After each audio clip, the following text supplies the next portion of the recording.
Hello and welcome to CRN Channel Champions. I'm Stuart Sumner, Chief Content Officer of the channel company and your host. In this series, you'll be hearing about all the big trends shaping the channel, and we'll be speaking to lots of tech and IT luminaries over the course of the series. Today, you'll see me speaking to Jen Follett, Executive Editor and VP of Content, and Steve Burke, Executive Editor News, both from CRN US. If you're at all familiar with the brand, then you'll know both of those names, I'm sure. We talk about GenAI and how that's shaping and disrupting the channel globally. We talk about the Broadcom VMware ongoing saga and various other mergers and acquisitions that have happened over the course of the year. We had a fantastic conversation when we met face-to-face in Boston recently, which you're about to see. So sit back, strap in, buckle up and enjoy. Hi, I'm here with Jen Follett and Steve Burke, two experienced channel journalists. We're here to give you CRN's view of the top trends affecting the channel in 2024. We have to start, of course, with GenAI, the great disruptor affecting just about every industry. Jen, what's your view? How is GenAI set to disrupt the channel this year? Yeah, I mean, you really have to look pretty far and wide to avoid it. I mean, you really have to try to stick your head in the sand to avoid GenAI. Of course, ChatGPT really started with, a more consumer-focused element. But I believe in 2024, we're really going to start to see the enterprise use cases grow. From the solution provider standpoint, this means they're looking at how do they build solutions to sell that incorporate GenAI and help their own clients. It also means how do they incorporate GenAI into their own operations? Is it on their help desk? Is it in code development? Like those kinds of things to help improve their own, running their own businesses. So a couple different avenues that solution providers need to look at. From the vendor perspective, our clarion call is to make sure that vendors are not forgetting the channel. We can very easily get caught up in the buzz of AI and rushing to market to get solutions out there. But a solution isn't really a solution without a solution provider. You kind of need that channel element to make sure that the consulting's going on, the services are included, that the customer is really getting a useful and implementable and outcome-driven offering. So that's where the channel comes in. The vendors that keep that in mind and build channel programs with AI and partners together in mind are going to be the ones that have the most success. Absolutely. I'm looking forward to seeing how sophisticated it's going to get, because what I've seen so far is, GenAI it's an amazing tool and has a massive variety of applications. But when you look out in the field, you see people talk about chatbots and people talk about like relatively unsophisticated use cases. I'm sure that's going to explode this year, and we'll see many more. But at the moment, I'm not seeing those use cases being productized quite yet. Steve, what's your view? Well, to me, this is the great thing about the channel is this is bigger than cloud computing. This is bigger than any previous big paradigm shift. So this is a massive opportunity for the channel. It's a reset for every channel partner. It's a reset for every vendor. And the winners are going to be the ones that invest early. And that's where the high margins are. But make no mistake about it, this changes everything. And for my money, you've got to give it to Microsoft, which just passed the $3 trillion valuation mark based on its AI cred, right? Microsoft's out there with Copilot, with real AI productivity gains that are being pushed into the bread and butter MSP community. So you've got to give it to Microsoft and Microsoft CEO Satya Nadella for really leading this charge, taking the bull by the horns and driving productivity gains. And I know partners are working with Copilot. They're getting their hands on it to use in their own business, and they're bringing it to their customers to see how they can drive productivity gains for those customers. So it's a huge revolution. And then you look at, obviously, Hewlett-Packard's $14 billion acquisition of Juniper Networks.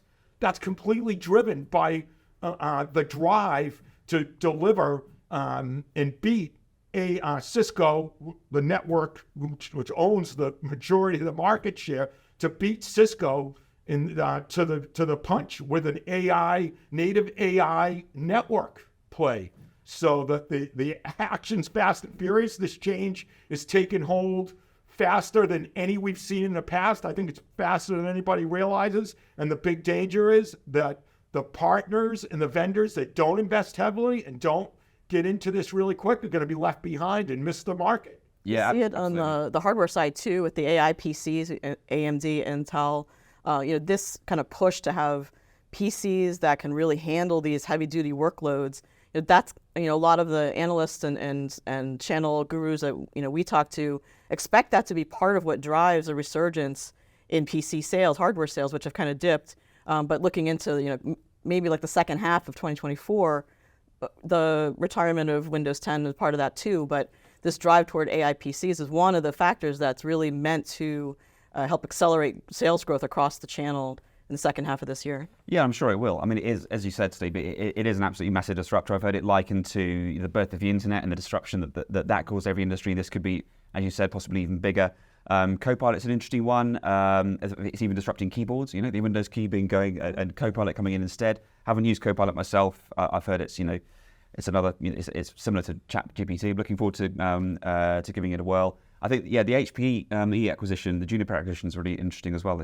As you said, really AI driven, and it's just causing seismic shifts really in every market. How do we feel about the Juniper acquisition? It looks pretty sensible to me. I think it's a game changer for Hewlett Packard Enterprise. I think HPE CEO Antonio Neri has really delivered a real strong vision of edge to cloud and a whole GreenLake platform, that as a service platform. And of course, everybody knows that Aruba Networks is really a leader there in the campus network area, competing against Meraki. But this puts HPE where they're making their highest margins right now, and the partners are making the highest margins are with Aruba. So now they're looking at driving higher margins into the data center, and this AI technology that Juniper Networks had, you've really got to give it to them, because Juniper was ahead of the market with the building AI into the network. So I think it's great. It's a great complementary play in terms of, they're getting some big service provider, big data center networking capabilities. So I think the reaction we've gotten from partners has been fascinating, where partners are telling us that, this may be bigger than HPE even imagined from the partners, and the Cisco partners coming back and telling us that they think this might get Cisco back to focusing on their core, the network, and get them to deliver more innovation into the network. So I think it's great for the market. I think it's really exciting for HPE customers, partners, and the market. There's no way Cisco takes that line down. The deal's not supposed to close until the end of this calendar year or even beginning of 2025. So there's a lot of time between now and then that obviously Cisco has to make up some ground. They're going through some changes themselves. They've got a brand new channel chief that just started early this year. So a lot of interesting things going on there too. But the Cisco partners that we've talked to, they expect Cisco to come out guns blazing. Absolutely. All be covered on CRN, of course. So stay tuned. Before we get off the GenAI thing, I just wanted to mention on the acquisition end, partners are in a heated AI acquisition frenzy right now. Fulcrum, which is a big global partner and owns Advisix and a number of other companies, just bought an AI solution provider which has 50 data scientists. That's a huge competitive advantage for Fulcrum and Advisix. And I know Advisix there with Advisix CEO C.R. Hoddishell has been playing aggressively in AI, and I think that's going to help. And Trace3 just bought an AI consultancy, a data analytics company. So partners get it. They're getting in there and playing. I love that you mentioned, Jen, the PC revolution with AI and bringing the PC back, which I think is going to happen big time. And I also see a lot of partners are selling infrastructure to AI companies building out AI models. So this is a huge infrastructure play, which has been the bread and butter of the channel for 40 years. So there's going to be a lot of companies buying, big servers, high-end servers with GPUs to build their own, train out their own models. I mean, your point about the acquisitions within the channel itself kind of points to the challenge that all these partners are going to face, which is the talent shortage, right? AI, they already have talent shortage issues that they're dealing with. Now you factor in the AI skill sets, which are a little harder to find. They're going to be competing against all the vendors for that same talent pool. So that's just one of the reasons why this isn't necessarily going to be an easy lift. Yeah, no, it's you got to invest. It's a big investment, and some people have really brought up the fact that, look, a lot of companies aren't going to be willing to make the big investments because, you're going into uncharted territory, right? You've got to have good, trusted advisors that are going to allow you to get, the gains that you expect. But the exciting thing is, the vendors and the partners are moving here to deliver that. Like I said, I give Microsoft a lot of credit for approaching it from the productivity worker end. So you've got Microsoft pushing it from this end. You've got obviously the networking companies, right? HPE, Cisco, HPE's in there, right? You're seeing it come from both sides. And one thing about the solution provider business and the technology business, when these big changes happen, it infuses so much investment, money, and drive because partners know that's where the money is and they're going to get there. Yeah, I think on the investment front, when I've been talking to people about this, I think the leaders are going to come from the people who aren't locking the investment behind, we need to see so much success, we need to see a finished developed product before we're going to fund something or release something to the market. I think investment needs to be more agile. So you're looking for smaller, quick wins, short sprints, rather than we're going to spend 18 months getting something perfect and then we're the last in the market, everyone else got there first. So I think we'll see some rapidity in the pace of new products coming out. Yeah, but it is really interesting about like tin being back on the menu, and people have talked about the death of the PC since the 90s, but it doesn't die; it keeps coming back, and looks like it's this is another seismic shift that's going to propel the PC back into prominence. The other piece we didn't really touch on is the security piece, right? So, that goes both ways. It's great for the vendors; they have a chance to really amp up the level of protection that they're providing. Same tools are available to the other side. So it's going to be a really interesting mix. It kind of just accelerates the arms race that we're already seeing in security. How fast and how quick can you respond? How fast and how quick can you get ahead of the next big threat, whatever, that's now AI enabled. And they're all trying to drive it. Cisco's acquisition of Splunk, completely driven by the AI revolution, and then trying to get an AI-driven network too, just as HPE is with Juniper Network. Oh, it's the cat and mouse game, isn't it? When it comes to security, it's both using the same technology, try to get ahead of the other. It's going to continue with AI as well. That'd be interesting and probably quite frightening to see all at once. I know we've spoken about AI quite a bit. I do want to talk about the sort of the business model change that you see in the channel and the shift to services we've been seeing over a long time. Jen, you wrote a piece early in the year about that accelerating. Can you talk to us a bit about that? Yeah, the reality is it's decisions that are being made in the channel kind of on a daily basis where solution providers are having to figure out what's the right mix for them. And there's no right answer per se. What's right for you might not be right for the partner sitting next to you. So it's really looking at your own revenue mix. How far do you go with services versus product? It's your services mix. How much of that services is professional services versus like an everything as a service cloud kind of model. And so those are the decisions that partners need to make.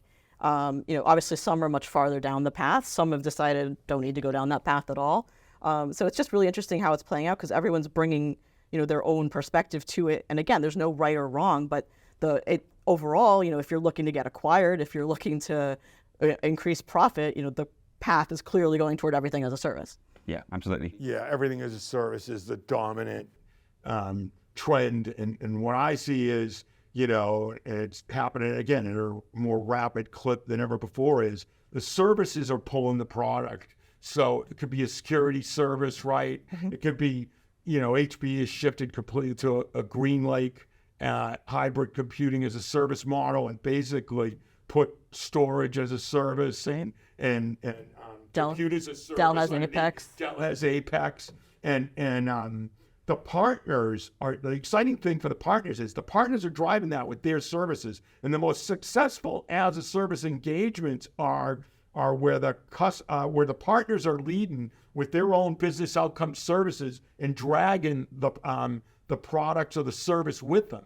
And the solution provider brand has never been bigger. That trusted advisor role has never been bigger than it is now in the everything as a service era. And obviously, the highest margins are on the services for the partners, right? So that's what's pulling the products. And it's interesting, on the the vendor side, they're pushing more into a full ecosystem model where they're trying to touch more of the the ISVs, all of the service providers. So they drive more service provider usage, more clients. So the key is to provide those services to the customers. And the trend I see among the bigger partners is to deliver everything as a service on a single bill, which is the customer nirvana, right? Customers want that one throat to choke, that one trusted advisor. Yeah, the trusted advisor may pull in from here, there, and everywhere, but they want to be able to buy it all from one trusted advisor on one bill, consolidate it all, make it easy for them,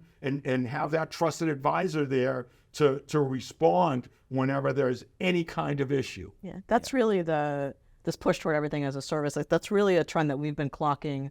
Pre-pandemic, we kind of coined it as strategic service provider, but it was really that idea that, as the partner business model evolves, to your point, it's more and more about taking every piece of that services stack and being able to deliver it all together as that single trusted advisor. And Jen, you know what I think the biggest danger is when vendors,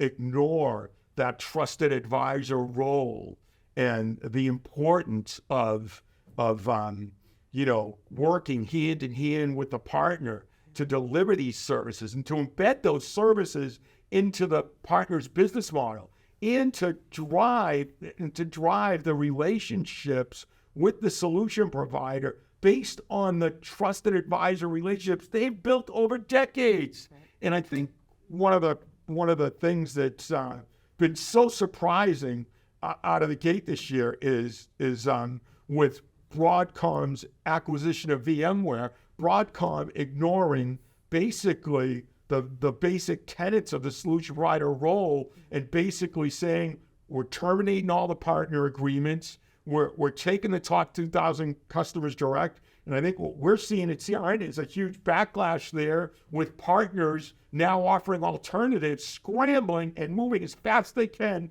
to replace VMware, which is a pretty one of the crown jewels of the industry, with companies like Nutanix, Microsoft. It's opened up opportunities for Red Hat, Microsoft Prolox, and open source virtualization. Scale computing. God bless CEO Jeff Reedy over there, who's always been a huge channel advocate. Computer Vault. So, one of the things partners said, if you ignore that trusted provider role, you do so at your own peril. The partners have that trusted advisor relationship. And as one partner told me, look, in a lot of cases, the partners know these VMware environments better than the customers because they built them and they maintain them. Yeah, it's such a surprising move. It's an amazing story. So I suspect the answer is no. Is this possibly the start of a trend? Can you see anyone else? It seems like an amazing thing to do, but do you think anyone else would be looking to do this and just cutting the channel out completely? Is that a concern for our audience? No, I don't think that's. This is a one-off. I think it's an anomaly, and of course there will always be people who are either will try to go around the channel and they're shifting channel ones. But I don't think we've ever seen anything like this with a complete dismissal of the solution provider model. I'll push back there. Go ahead. We have with Broadcom. Oh, wow, good point. With McAfee, with CA. It's surprising, but it's not surprising. I think, people looked at the history and these were the fears that they had, that this is what would happen. They seemingly had some assurances from CEO Hock Tan that wasn't going to be the case. Yeah. But here we are, and the speed at which the VMware ecosystem has been dismantled, I think, is what is the most surprising. Because basically right out of the gate, they came out and said, we're splitting it into 4 business units. We're disinviting everybody from the channel program. We'll let you know later if you're going to be back in it or not. The news about the 2,000 customers being taken direct came very quickly after that. It's just been a very rapid pace. And I think that, more than anything, is what has caught people off guard. Yeah, and how fast they've moved. And I think one of the basic tenets of doing business in the channel is you have a responsibility to communicate to partners. And this is why CRN is here and why CRN has been the voice of the partner for more than 42 years, right? It's this whole idea that, you've got to tell the partners what your go-to-market model is. What are the rules of the road in terms of rules of engagement? What is the compensation model? What do you expect from your channel partners? Where do they play? If there is a direct sales motion, where's the direct sales motion play? And the biggest issue I see is vendors need to do a better job of communicating that go-to-market model and what they're doing there with their partners. Yeah. And CRN's the vehicle to do that. We have been for 42 years. And one of the things that I really worry about is our vendors really stepping up and communicating. It's important, especially when you see these big market shifts like what we've got now with GenAI. Every vendor's got to get out there with their GenAI strategy, go-to-market plans, investments, and guess what? Just like with cloud, there's a whole new revolution, a whole new generation of AI born in the cloud AI partners or AI partners that are springing up every day. That are companies like Fulcrum, they're investing heavily, right, and buying that capability. It's a complete, and if you're a vendor and you're sitting on the sidelines and you're not communicating and recruiting partners and pushing hard to get those partners, you're going to be left by the wayside. Yeah, absolutely. I couldn't agree more. That's absolutely true, and it's exactly what we're here to cover and to communicate and to champion. Unfortunately, I think that's all we have time for, but that was fantastic, guys. Thanks so much for joining me, and we'll see you again next time.